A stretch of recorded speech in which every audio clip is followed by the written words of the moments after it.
Gabamaru became the strongest ninja in his clan by the age of 16. His skills combined with his cold and calm appearance made him almost immortal. But one day while performing another mission, Gabamaru is betrayed by his comrades and gets captured, resulting in the ultimate punishment, death. They chose to end it by slicing his head off. The executioner raises his blade, asking about his last words, but he has none. The executioner then gives a powerful swing, but nothing happens. He keeps trying and trying, but the blade breaks into two before it can slice through Gabamaru's neck. Everyone around cannot believe their eyes, but Gabamaru can only think about why he can't just die. Later at night, he gets visited by Sagi. She's an inspector who wants to understand his life, and why the blade couldn't kill him. They talk about his past and his clan. She wants to know if he didn't die because he's attached to life, but Gabamaru doesn't have any attachments. He had come from the ninja clan where everyone is taught to kill from the moment they are born. They go through painful and deadly training, but those who survive end up developing as superhuman bodies. She gets curious and asks if he can show her ninjutsu, but he simply refuses. The next day, they decide to use another execution method, burning at the stake. The flames will give him unimaginable pain, destroying his skin, muscles, and in the end his bones, but once again, Gabamaru is still alive, his body is barely injured. Sagi asks if he's trying to resist, but he claims that he isn't, their attempts are just lame. She tries to get more into his past, asking about his family. He explains his parents were killed by the clan leader when he was still a baby, but he doesn't know why and he doesn't care about it. When asked about his dreams, he had none. He only killed people and completed his missions as a ninja. He doesn't see any value in life. He grew up learning how to kill without showing emotion. Sagi then asks how he got caught and why. He explains he tried to stop being a ninja and the clan leader allowed it if he completed one last mission, but that mission was only a trap for his comrades to betray and catch him. After all the failed attempts, the executors decide to use their cruelest method. They will split him apart by pulling his limbs.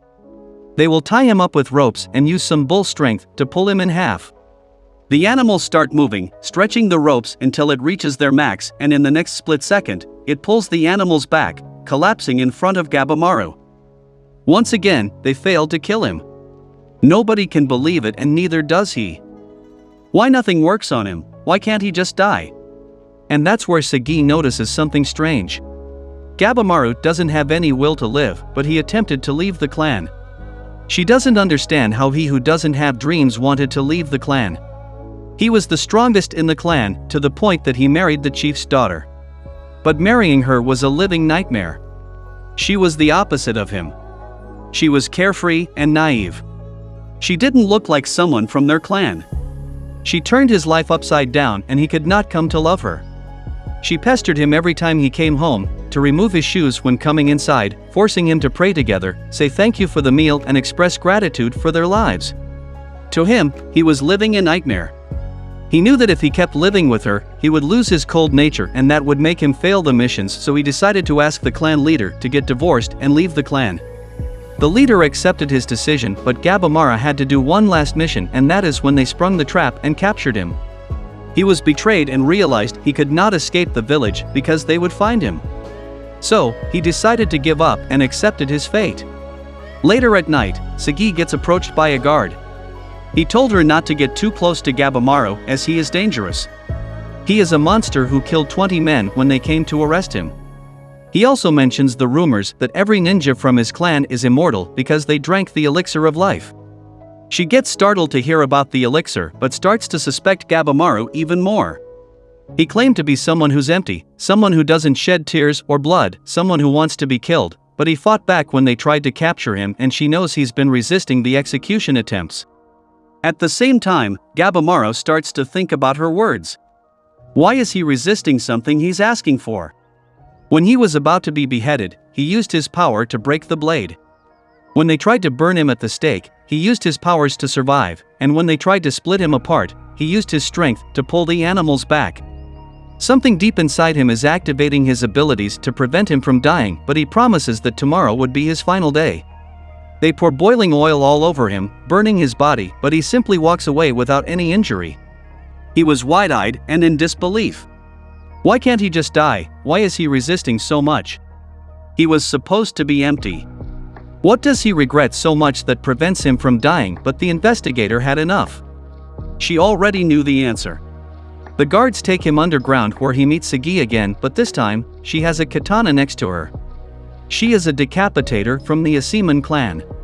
Gabamara gets shocked as he quickly recognizes her clan, who are famous for being the best executors. Gabamaru's eyes widely open, as he senses that she can easily cut his head off and recognizes her as the real deal. He starts to panic and breaks his handcuffs off. In a flash, Sagi appears behind him and swings her sword. He dodges out of instinct, and she comes at it again. He dodges again and realizes he doesn't want to die. She explains that he's been lying to himself the whole time. He claimed that he accepted death, but he has one reason to keep him alive. His wife. He said that he hated her, but he doesn't. He was once empty, but his wife changed him. He told her about all the things he hated about his wife, but in fact, those are the things he values the most. He gets enraged and attacks her. His intense burning eyes confirm to Sagi that she was right. He yells for her to shut up, and charges at her saying that he's hollow, but memories of his wife flood his mind telling him that he's not empty. She's the only one who believed that he was kind and not a ruthless killer. He didn't believe her words, but he explained she knows it because he was the only person who was able to look at her face. In their clan, women are just seen as something that can produce an heir, but she wanted to live a normal life, so her father decided to burn her face, so she couldn't ever have the right to it. Despite it, she never quit on her dream and wants to live a normal life with him. He wasn't convinced and she gives him a little kiss, making him blush and realize that he's not really empty. Back to the fight, he swings his sword, yelling that he's a heartless monster, but deep down, he keeps thinking about how he got into this. He always went back home, covered in blood and injuries, and she took care of him with a smile on her face. And with time, he decided that he had to change. She deserved better, so he planned to stop being a ninja and live a normal life, but that's when he was betrayed. He finally realized that he was living a dream and that would be impossible to come true. At that moment, Sagi pulls out a scroll of pardon from the shogun. She reveals that his crimes will be forgiven. Him and his wife will be protected, but for that, he needs to complete one mission. He must travel to a mystical island and compete with other criminals to retrieve the elixir of life. Gabamaru is taken aback by this statement. She explains the shogun sent 5 search parties to the island, but none came back alive. The only thing that came back was their corpses turning into flowers. The shogun became even more obsessed with finding the elixir of life. He decided to send skilled criminals sentenced to death to the island, and the one who gets the elixir will get forgiven for all his crimes. She also talks about his wife. She's safe, but she isolated herself waiting for him to come back. Sagi then asks him what will he do, go on this mission and find a way to be reunited with his wife, or die right here, right now. The magistrates, getting frustrated at this absurdity, step in claiming they will take both of their heads, and Gabamaru, remembering the sweet innocent smile of his wife, makes his decision. Tears stream down from his face and he asks Sagi if she still wants to see his ninjutsu, and in the next second, his body gets covered by flames, burning everyone. After jumping from the pile of burning corpses, Gabamaru tells that he will find the elixir and promises himself that he will survive and return to his wife's side. Let me know in the comments if you would like me to continue the series, and if you enjoyed watching this video, consider liking and subscribing for more videos like this. Thanks for watching.